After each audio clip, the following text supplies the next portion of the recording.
Rimworld is a game where you build thriving colonies and try to survive while an evil overlord with an emoji on his head tries his best to kill you. Today we'll be playing Rimworld for the very first time, but I'll be going in completely blind. That means no guides, no searching things up, just fully experiencing the game for what it is, while trying to survive for as long as possible. So without further ado, let's get into it. We start with our three colonists. Jenny, a nepo baby who happens to be a surgeon. Kiyomi, an old woman who's a raging drug addict with a dog named Fumiko. And finally we have Morg, Kiyomi's daughter, who absolutely despises men. These three colonists begin on a crash site in a discrete location, strategically chosen by spam-clicking the random button. And right off the bat, we have one simple goal: to finish the tutorial, which first taught me how to give orders to our colonists. Orders like creating a stockpile zone to put our stuff in, creating a growing zone to grow some rice, harvesting resources, and constructing a base of operations. And while the colonists were hard at work, I clicked around to get familiar with the game's extensive UI. What the fuck is all this? Next up, defenses. You see, we're not the only ones on this planet. There are other animals, creatures, and enemies from opposing factions that you either kill to gather more resources, or kill because they're trying to make your life as hard as possible. The last part of the tutorial went over the combat mechanics of Rimworld, a complex set of commands, which includes pressing this button and hope that you don't die. Now it's time to choose our storyteller, which basically lets you control how difficult you want the game to be by choosing the pace at which in-game events are thrown at you. And apparently because I hate myself, I went with Randy, who throws random events at you at any time, making your life a living hell. With the tutorial over, we now have free reign over our colony. So to cater to Kiyomi's specific needs, the very first thing I did was to start research on drug production. For those who don't know, research in Rimworld is how you get new advancements in technology for your colony. So while I was waiting for that to be done, I encountered our colony's first event. A caravan, consisting of 8 scary looking people, started heading towards our base. Wait, no. Guns? Hold up. Oh, wake up. It turned out they were completely harmless and I overreacted for nothing. And after an embarrassing amount of time, social, command, orders, I finally figured out how to trade with them. Now the smart thing to do would be to get some weapons and armor to make it easier to fend off enemies. But of course, I'm not that smart, so I just gave them a bunch of junk for some spare change. And after some time had passed, our research was finally complete. So I built a wooden drug table and gave Kiyomi a joint. Next, I thought it would be important to secure a steady food supply. So I got our best marksman, Jenny, to hunt some animals around the area. He's right fucking in front of you, just hit him. Watching Jenny heroically shower a turtle with a barrage of bullets that hit absolutely nothing made me bored. So I abandoned the idea and went to tame a horse fittingly named Stallion 1. I'll be honest, I didn't really know what to do next, so I just started building random shit. Shelves to store all of my drugs, a butchering station fit for a child, and whatever a nutrient paste dispenser is, which I couldn't use, because now we need electricity. So I built 2 wind turbines. I think I built them the wrong way. I then connected both wind turbines to our base with some conduits, and started research on batteries. Oh, what's going on? A local bison's gone mad, it will attack everyone it sees. That's not good. Considering it took Jenny an entire afternoon to kill a single turtle, our colonists would most likely die if they took the bison head on. So I did some quick thinking and came up with an ingenious multi-layered plan to take out the bison, which involves running at the bison and hope someone kills it. Jenny, shoot him. Nice. Keep shooting, Jenny. Oh, that's not good. Run away. Run. Nice. Is he downed? I'm starting to realize that we might have a slight problem. You see, my strategic move of building random shit might have come with some consequences. Yep, we're running out of steel. And basically all the further advancements along the research tree requires a fuck ton of it. That's a problem for later. Because look, our battery research is done. And I also figured out that you can hunt animals using the hunting tab. Probably needs a cigarette break. Oh, no, a raid. Wait, what's he doing? What? Fire? Fire? You set fire to my house? Run away? Run faster? No. A bunch of joints just fly out her pocket. Being a victim of arson wasn't on the list of what I had planned. Neither was Kiyomi, suffering from extreme blood loss and malnutrition. And without top medical personnel, counting clouds in the middle of buttfuck nowhere, I had to take matters into my own hands.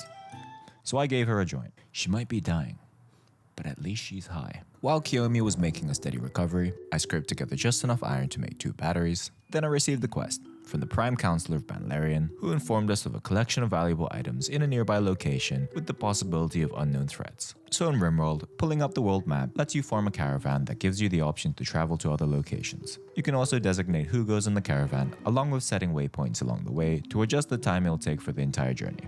The problem with this is that it costs a lot of resources. Resources I'd much rather save to survive the harsh cold of the coming fall. What? Despite a few setbacks, my experience in Rimworld so far has been mildly pleasant. However, the next few waves of events that Randy threw at our colony, seriously, made me want to punch a hole through my monitor. Yes, dog! Kill him! Why? Run! Ah! Fucking rabbit is gonna wipe us. A cold snap, please. Stop. Oh no. Not you too, Jenny. Ah!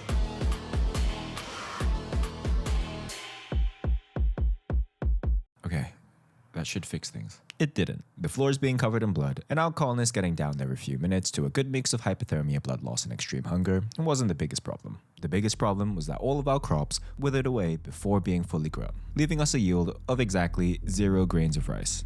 Surely, it can't get worse than this. Oh shit. Wait, stop, pause. Run away. Run away. Where's your weapon? Run! Where's my dog? Dog! Do something! Fuck! No! Jenny! Okay. I'm now absolutely sure that it can't get worse than this. How'd you do that? With Morg gone and Kiyomi on the brink of death, we've been placed in a dangerous situation where Jenny is the only remaining colonist. No. What? Sensing trouble, a mysterious man in black has arrived. Will he be able to set things right in these parts? Zach has a relationship with a colonist. He's Kiyomi's son-in-law. We're saved. It seemed that Randy showed us some remorse after annihilating my entire colony, because he gave us a new colonist named Zach, who has some pretty decent stats, abhors the idea of getting pleasure from chemicals, is physically sensitive, and a misogynist. I couldn't ask for anyone better to join our colony of substance-abusing women. After patching up Jenny and Kiyomi, I made use of Zach's level 12 shooting skill by having him hunt some animals, which gave us plenty of food to survive the rest of fall. A group of abandoned goats also wandered their way into our colony, and although our base still kind of resembled a torture chamber, they were nicely heated, so I'd say our colony was making a steady recovery from the shit show from earlier. As Zach draws near the ancient wall, a sense of foreboding overcomes him. This dusty structure may contain great danger. A wandering ranger named Osborne, who's a wimp, lazy, and incapable of violence, joined our colony, so I guess to welcome him, our colonists decided to throw a party, which started with everyone lining up to recreate some sort of human centipede, then transitioned to everyone eating army rations in a corner of the room, and finally ended with everyone giving each other a round of participatory high fives. Anyways, to prevent future casualties, I started research on gunsmithing, so we can upgrade our shitty bows and revolvers with some real firepower. I also never got around to figuring out what to do with our lack of steel. So after deconstructing the very last steel structure on the map, and using that steel to make a smelter, it became very clear that I didn't have the resources to make our guns. So the only real options I could think of at this point was to wait around for another caravan, or to form a caravan of my own and collect the steel from elsewhere. So I formed a caravan, consisting of our best marksman Zach, Stallion 1, and enough food to last us a little over 2 days. And they'll be traveling here. A temperate forest, with a bunch of trees and rocks. Really nothing of interest. But look, they're steel, so I got to work. In 3 days, reinforced mechanoids will begin arriving in your area. Nope, fuck that. Bye-bye. Back at the base, it was getting warmer, which means our crops have finally started to grow again. This is about the time I made a realization that raw food in Rimworld goes off, so I extended our base to make a food store consisting of a bunch of shelves and a cooler, and now enough time had passed for our research in gunsmithing to be complete. So I pulled up the crafting tab to make some guns, then realized that in order to upgrade to shotguns and rifles, we need someone with a crafting skill of 5 or higher. And we don't have someone with a crafting skill of 5 or higher. All that research was an enormous waste of time. We've managed to survive 1 whole year in Rimworld, and despite everything that's happened, we've somehow gone from nothing to somewhat of a self-sustaining colony. So to wrap up our first year in Rimworld, I decided it would only be fitting to open up the one place we've yet to explore.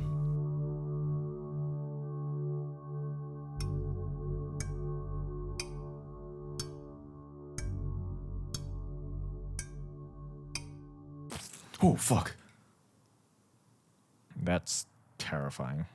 The ancient ruin was a dimly lit hole, lined with several mysterious caskets, 2 small rooms blocked from sight, some scary-looking mega insects, and most importantly, a hive. A hive that we've now awakened and is set to hatch in under 5 days. How are we supposed to deal with this? But then it hit me. Back when I built this wall around the base, I started experimenting with wooden spike traps that damages enemies that stand on it. My initial plan was to place spike traps around the entire perimeter of this wall, but I didn't end up doing that because it would have taken me over 1,000 pieces of wood, which I couldn't be bothered to collect. That got me thinking. What if we built a tunnel, connecting the small gap that we created in the ancient ruin all the way to the entrance of our base, filled the tunnel with a bunch of spike traps, sent one of our colonists into the tunnel as a decoy, and shot them with all the firepower that we currently have. With not a lot of time before the hive hatches, I began constructing the tunnel, starting by forcing our colonists to harvest a bunch of wood to slowly build up the tunnel. The tunnel was gonna work, and there's no way anyone can stop me. Which is what I thought until the mega insects decided to develop human-like intelligence and started to do this. They can break walls? What? Fuck's sake. At this point, I was quite used to the occasional raider attacking our colony. Even if one of our colonists got knocked unconscious, I could easily just have another one move them to a bed and tend to their wounds. So with the odds heavily stacked towards our favor, there's no way one lone raider could take on 4 colonists. No.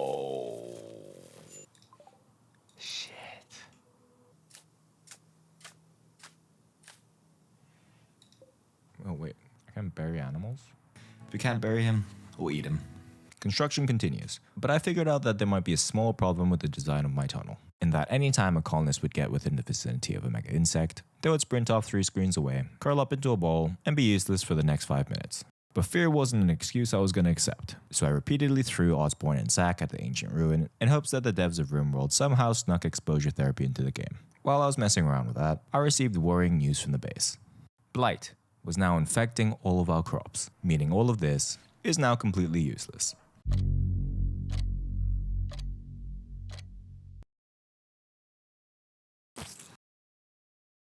Okay, fuck me then. The hive birthing several other vicious mega insects must have triggered something in the colonists, because Osborne got sick, which would have been completely manageable if he wasn't also in a psychotic daze. Just come back home. Just come back home. At this point, my brain sort of just stopped working. With only 2 colonists left, all of our crops gone, and only a matter of time until the insects multiply again, the only thing I could really do was to place all hopes left for our colony on the completion of the tunnel.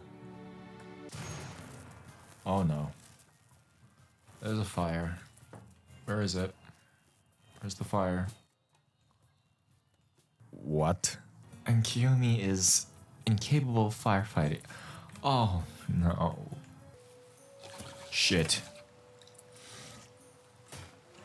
Shit. Oh no, wait, no, wait, they're coming inside.